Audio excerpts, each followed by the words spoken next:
அரசு காப்பகத்தில் ஆதரவற்ற குழந்தைகளிடம் அத்துமீறிய மனநல ஆலோசகர்.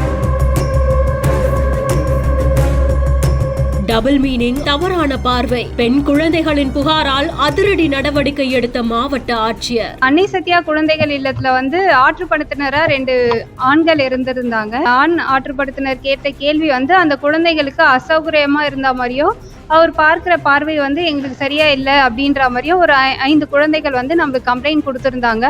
அந்த கம்ப்ளைண்ட்டை பேஸ் பண்ணி சிடபிள்யூசி நமக்கு சொல்லியிருந்தாங்க. கண்காணிப்பாளர் உடனே போலீஸ் ஸ்டேஷன்ல கம்ப்ளைண்ட் கொடுத்து அவர் மேல உடனே நடவடிக்கை எடுத்திருக்கோம். அவர் இப்போ கைது செய்யப்பட்டிருக்காரு.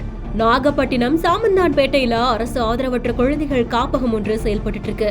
50க்கும் மேற்பட்ட குழந்தைகள் இந்த காப்பகத்துல தங்கி ஸ்கூல்ல படிச்சுட்டு இருக்காங்க.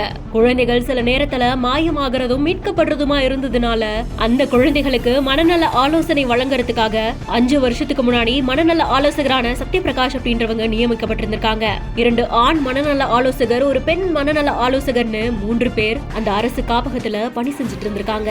இந்த நிலையில தான் சத்யபிரகாஷ் தன் கிட்ட தகாத முறையில நடந்துக்கிறதா, தவறா பார்க்கிறதா இந்த பெண் குழந்தைகள் புகார் கொடுத்ததா சொல்லப்படுது.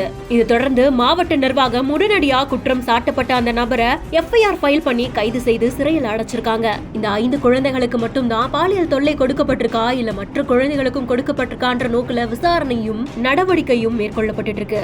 பாதிக்கப்பட்ட மாணவிகளுக்கு மன ரீதியான ஆதரவு நடவடிக்கை மேற்கொள்றதுக்கு ஆற்றுப்படுத்துதல் மனநல மருத்துவர் குழுவால் மேலும் நடவடிக்கை எடுக்கப்படுறதா நாகை மாவட்ட ஆட்சியர் ஆகாஷ் அவர்கள் தெரிவிச்சிருக்காங்க. மாவட்ட குழந்தைகள் பாதுகாப்பு அலுவலரான எழிலரசி அவர்களும் அன்னை சத்யா அரசு குழந்தைகள் காப்பகத்துல ஒரு ஆண் ஆற்றுப்படுத்தினர் கைது செய்யப்பட்டிருக்கிற நிலைமையில இன்னொரு ஆண் ஆற்றுப்படுத்தினர் மாற்றம் செய்யப்பட்டு 3 பேருமே பெண்களா நியமிக்கிறதுக்கான நடவடிக்கை எடுக்கப்படும் தெரிவிச்சிருக்காங்க. அனைவருக்கும் வணக்கம். நம்ம அன்னை சத்யா குழந்தைகள் இல்லத்துல ஆற்றுப்படுத்தினரா 2 ஆண்கள் இருந்திருந்தாங்க. அந்த ஆண் ஆற்றுப்படுத்தினர் கேட்ட கேள்வி அந்த குழந்தைகளுக்கு அசௌகரியமா இருந்த மாதிரியோ, அவர் பார்க்கிற பார்வை எங்களுக்கு சரியா இல்லை அப்படின்ற மாதிரியும் ஒரு 5 குழந்தைகள் நம்மளுக்கு கம்ப்ளைண்ட் கொடுத்துருந்தாங்க.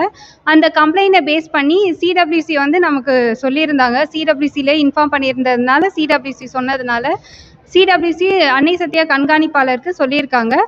கண்காணிப்பாளர் உடனே போலீஸ் ஸ்டேஷன்ல கம்ப்ளைண்ட் கொடுத்து அவர் மேல உடனே நடவடிக்கை எடுத்திருக்கோம். அவர் இப்போ கைது செய்யப்பட்டிருக்காரு. சரிங்களா? அடுத்த கட்டமா குழந்தைங்களுக்கு 3 பேரு கொண்ட குழு மூலமா குழந்தைகளுக்கு தேவையான ஆற்றுப்படுத்தினர் நடவடிக்கை எல்லாம் பண்ணிட்டு இருக்கோம்.